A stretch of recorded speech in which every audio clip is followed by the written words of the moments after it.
On retrouve nos invités pour la suite de l'émission. Francisco Napokura, directeur de publication de Tampa Express, et Kosigan à côté, président de Alliance Jeunesse et Développement. On va quitter Ouagadougou pour Conakry, la capitale de la Guinée. L'organe législatif de transition en Guinée, devant décider de la date du retour des civils au pouvoir, doit tenir donc sa session inaugurale samedi, selon un décret du chef de la junte qui a renversé le président Alpha Condé. Alors, Francisco Napokura, on attend cette date. Alors, l'organe qui va décider de cette date va pouvoir commencer son boulot. Tous les Africains, surtout de l'Ouest, attendent cette date. Oui, et vous venez de prononcer encore la junte. C'est les autorités de la transition. Mais c'est une junte, ça, après tout. Bon, comme vous voulez, hein. Mais c'est tout à fait normal, puisque le jour même du coup d'État, toute la Constitution a été mise, disons, en veilleuse, et puis les institutions de la République, dont l'Assemblée nationale et tout. Donc, entre-temps, disons, les autorités de la transition, à leur tête, Mamadi Doumbia, ont organisé une concertation nationale qui a sillonné pratiquement tout le territoire pour recueillir les avis des populations et autres. Et c'est ça qui a fait, disons, l'objet d'un document qui avait été soumis à la CEDEAO pour, n'est-ce pas, donner même l'échéance probable de la fin de la transition, qui n'avait d'ailleurs pas plu. Donc, dans la continuité de cette feuille de route-là, il est inscrit qu'on doit former une assemblée qui doit s'asseoir pour écrire la constitution de la Guinée-Conakry. Et c'est formé, ça fait, je crois, 81 membres, ça doit être 81 membres, et qui doivent s'asseoir pour réfléchir sur la nouvelle constitution de la Guinée. Mais vous savez comment la constitution de la Guinée a été plusieurs fois trucidée, parce que, vous savez, Condé, même en modifiant après la constitution originelle, n'a pas fait publier la constitution qui a été votée au référendum. Oui. Ils ont pris cette constitution qu'ils ont traficotée encore, et c'est ça qu'ils étaient en train d'appliquer. Vous voyez l'escroquerie politique que Condé et sa bande, sa clique avaient mis en place. Donc aujourd'hui, il est temps, il est comme on le dit, c'est une refondation, c'est-à-dire que c'est un coup d'état de rupture pour remettre en place les fondements de la République, d'une démocratie. Et c'est ça, c'est l'armée qui est en train de le faire, et de façon extraordinaire. Donc, c'est bien que cette assemblée puisse se réunir le plus tôt possible, comme ils ont programmé déjà samedi, que cette assemblée se réunisse et commence par se plancher sur les tests. Et à l'issue de ces tests, il y aura certainement un référendum, et le référendum va adopter les nouveaux tests, que ce soit constitution, les histoires de code électoral. Donc il y a beaucoup de choses à faire, et voir créer maintenant les commissions à mesure d'organiser des élections libres et transparentes et concurrentielles pour tout le peuple guinéen. Donc c'est une bonne chose que la commission se mette en marche, mais il ne faut pas qu'il tarde trop pour aussi rallonger, parce que souvent c'est des perdièmes que les gens voient, comme ailleurs, oui, mais on a connu ça dans tous les pays où il y a eu même les conférences nationales qui ont pris du temps pour pratiquement ne rien faire. On parle de la constitution, Kosiga à côté, on parle également du code électoral, les différentes commissions. Comme j'ai posé tout à l'heure la question à Francisco Napokura, on va parler aussi de la durée de la transition. Ça, tout le monde l'attend.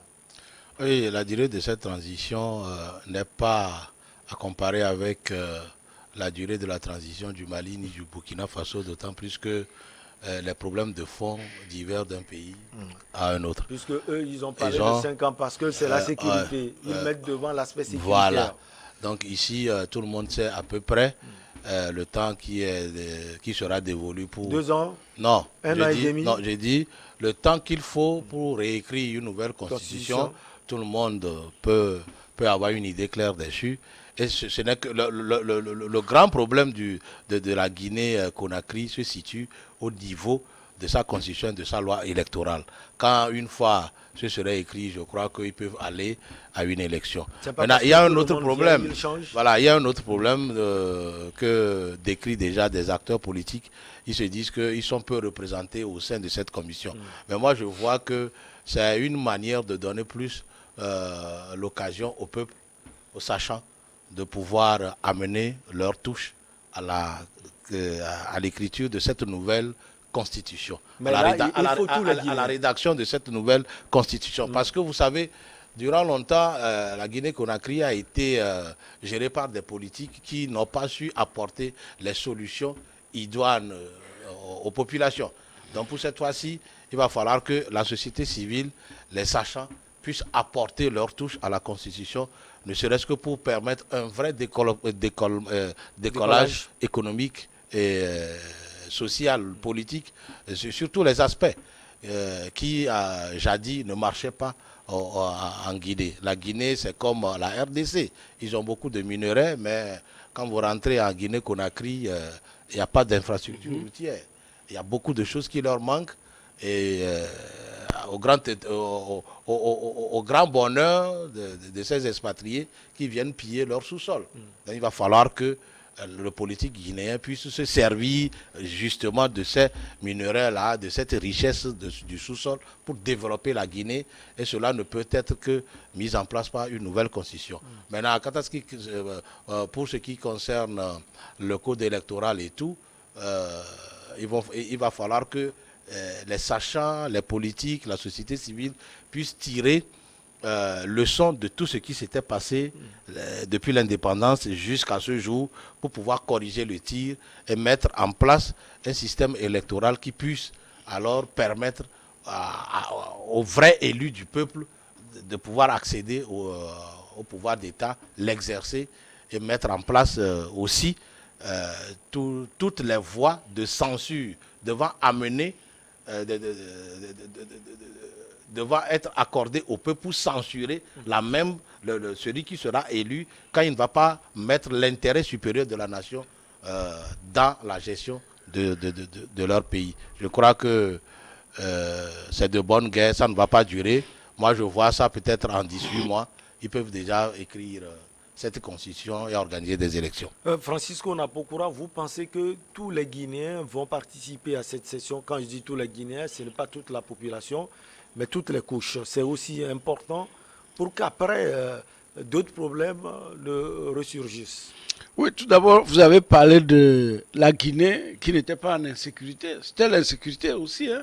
Lorsque les tests ne sont pas respectés, tout ça, là, ça crée de l'instabilité. Bon, on veut parler du djihadisme. Oui, mais attendez, vous avez vu en Guinée, avec Condé, dès que quelqu'un sort, il est en prison. Vous avez vu tous les prisonniers qu'on a sortis de prison.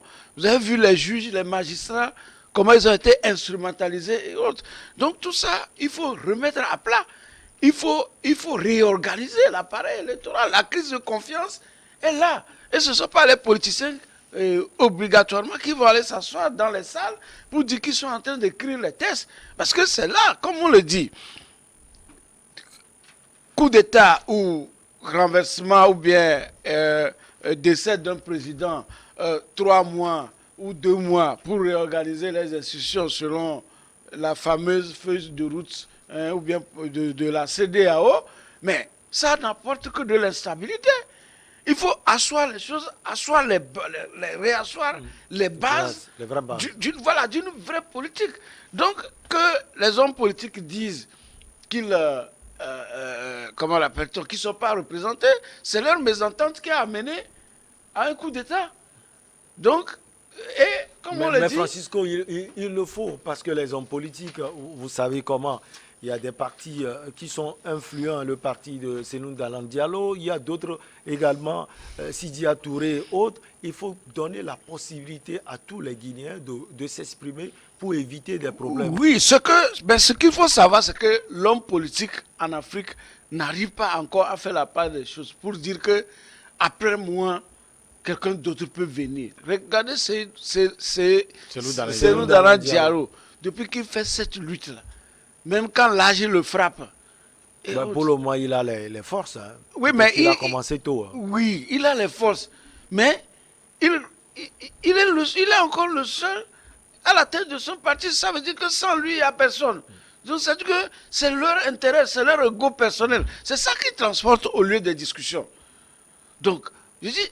Donc, vous pensez que comme il n'y a pas l'alternance au niveau des partis politiques, c'est aussi un problème. C'est un danger. Un problème au niveau de la gouvernance de l'État. C'est un danger pour la démocratie même. Parce que vous avez un parti politique.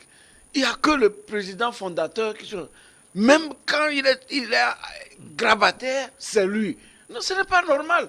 Il faut qu'au moins à la tête, si vous avez participé à 2 élections, mais vous faites le bilan, vous voyez ce qui a marché, ce qui n'a pas marché. Qui peut encore porter le flambeau du parti? Il en va de même pour les partis au pouvoir, où on pense que même en leur sein, il n'y a qu'une seule personne, un seul champion. C'est un désastre pour l'avenir. Et c'est ce qu'on a vu, par exemple, en Côte d'Ivoire, lorsque, à l'approche des élections, on dit que le dauphin du président est mort. Donc, voilà, on dit que donc, sur une Côte d'Ivoire vaste d'intellectuels, qu'il n'y a plus personne pour remplacer un Ouattara. Est-ce que vous voyez? Donc, il faut absolument qu'à l'intérieur des partis politiques qui est de l'alternance, que ces gens qui ont beaucoup d'expérience, qui deviennent des conseils, pas n'importe les mêmes.